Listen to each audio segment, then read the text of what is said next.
This Filipino grammar lesson is about the Tagalog markers for common nouns ang and ang mga. Ang mga.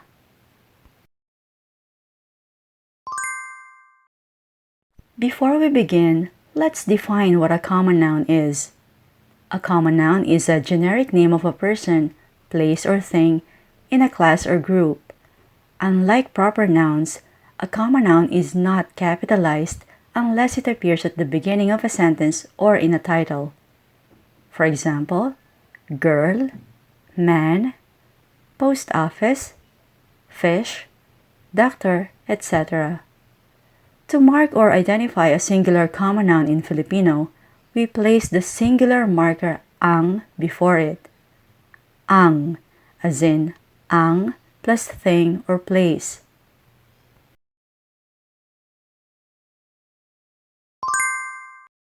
For example, ang mesa, meaning the table. Ang pabrika, the factory. Ang babae, the girl or the woman.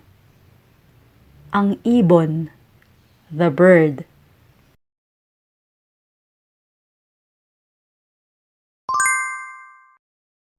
To mark plural common nouns in Tagalog, we place the marker ang mga before them. So it's ang mga plus thing or place.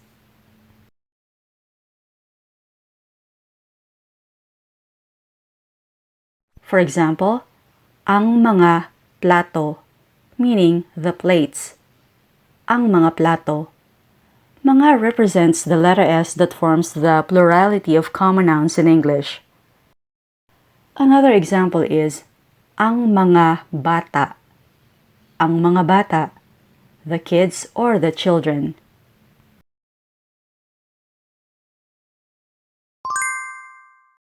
Here's a simplified presentation of these two Tagalog markers so you could remember their difference easily. Ang noun means the noun. Ang noun. While ang mga nouns means the nouns. Ang mga nouns.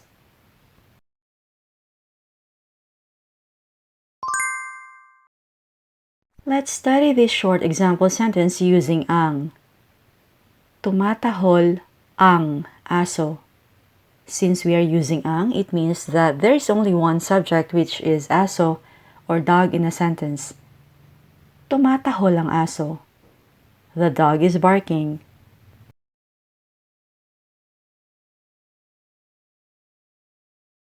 Next, we have natutulog ang mga aso. We are using the marker ang mga here, so it means that we have more than one dog as the subject or topic of our sentence. Natutulog ang mga aso. The dogs are sleeping. Again, mga represents the letter S in the plural form of dog. Ang mga aso, the dogs.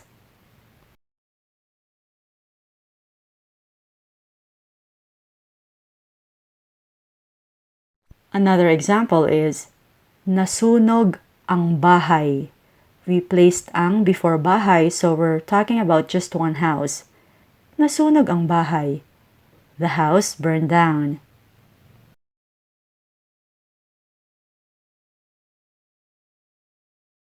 Nabasag ang mga pinggan. Pinggan is another Tagalog word for plate or a flat dish from which food is eaten or served. Since we are using ang mga, it means there's more than one plate or plates.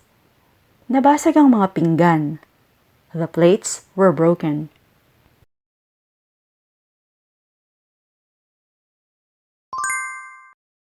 The Tagalog marker ang is also often placed after question words like ano ang.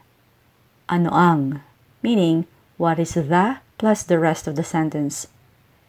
Saan ang and nasaan ang both mean where is the in English. Kailan ang, when is the. Magkano ang, how much is the plus the rest of the sentence. Paano ang, which means How is the noun made or done? Bakit ang? Why is the?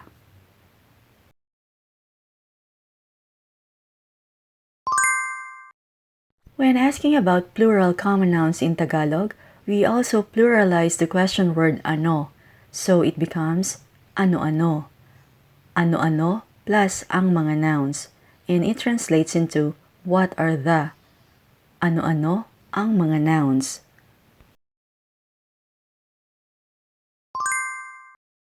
Let's now use these Filipino question words with the Tagalog markers ang and ang mga.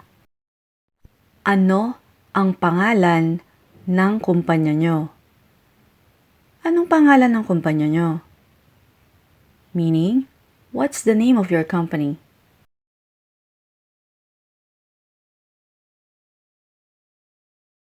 Ano-ano ang mga sintomas?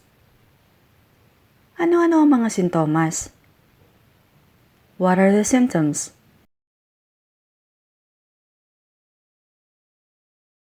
Saan ang opisina ng Pangulo? Saan ang opisina ng Pangulo? Where is the office of the President? Nasaan ang martilyo? Nasaan ang martilyo? Where's the hammer?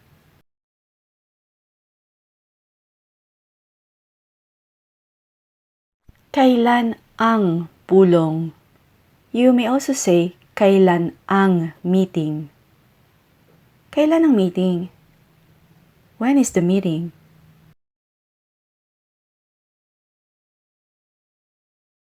Magkano ang down payment? Magkano ang down payment? How much is the down payment?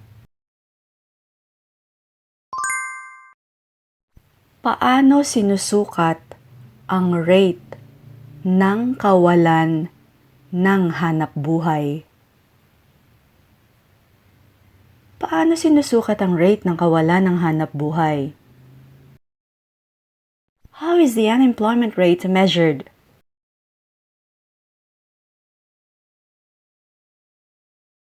Saan ang CR? When you're in the Philippines, the quickest way to find a restroom is by using the colloquial term for it, which is CR when asking around. CR stands for comfort room. Saan ang CR? Meaning, where's the comfort room?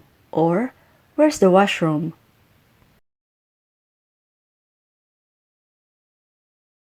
Dinala namin ang mga bata sa zoo. Dinala namin ang mga bata sa zoo. We took the children to the zoo.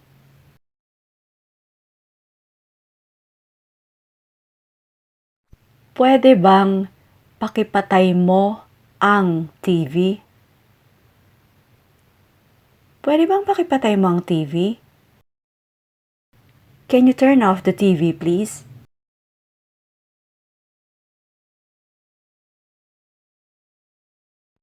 Nagasgasan ko ang pulang kotse na nakaparada sa labas.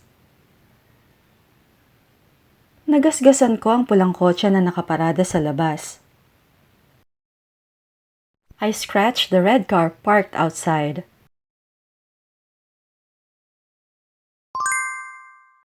Magsasalita ang presidente sa TV mamayang gabi. Magsasalita ang presidente sa TV mamayang gabi. The president will be speaking on TV tonight.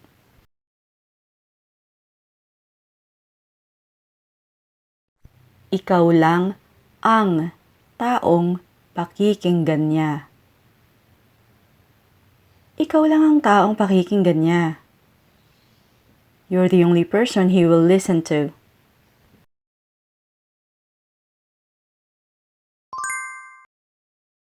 Our next example shows the difference between the Tagalog marker ang and the definite article the or the in English. The use of the when talking about countries is limited to those with the words states, union, Emirates, republic, and kingdom, as in the United States, the Czech Republic, the European Union, and the United Arab Emirates. The is also used before countries that end with the letter S, as in the Republic of the Philippines or the Philippines, the Bahamas, the Netherlands. But in Tagalog, we use ang with the name of any country regardless of its size or spelling, as long as that country is the topic or subject of a Filipino sentence. So it's ang plus name of a country. Example, ang Qatar, ang pinakamayamang bansa sa gitnang silangan. In English, we don't say the Qatar, but in Tagalog, we have to use ang Qatar. Ang Qatar ang pinakamayamang bansa sa gitnang silangan. Qatar is the wealthiest country in the Middle East.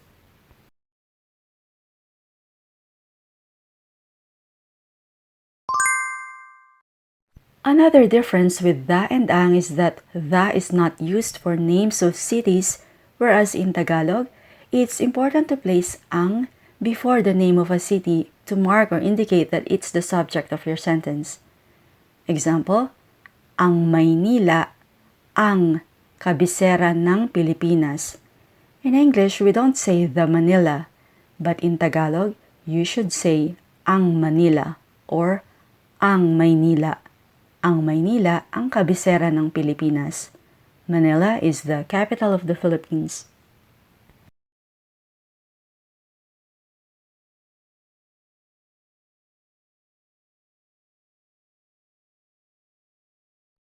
Next, we have mali ang impormasyong ibinigay sa amin. Mali ang impormasyong ibinigay sa amin. The information we were given was incorrect.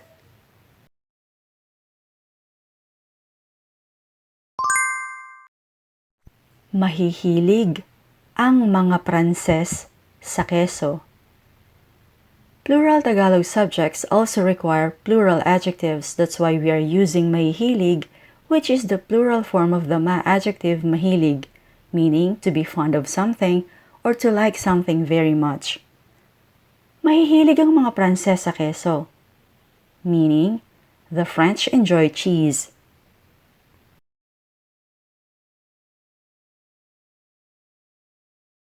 Malilinis ang mga kutsara. Malilinis ang mga kutsara. The spoons are clean.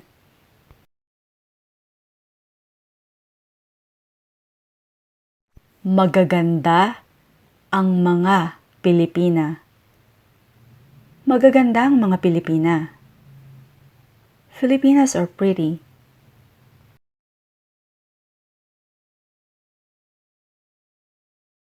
Kailan naimbento ang telepono? Kailan naimbento ang telepono? When was the telephone invented?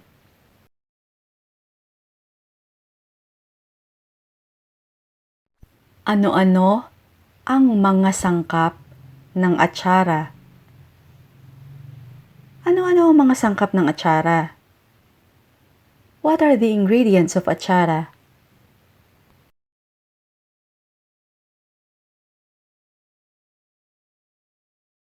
I hope that this lesson was useful for you. Please don't forget to give it a thumbs up and you may also share it with your friends. Salamat po!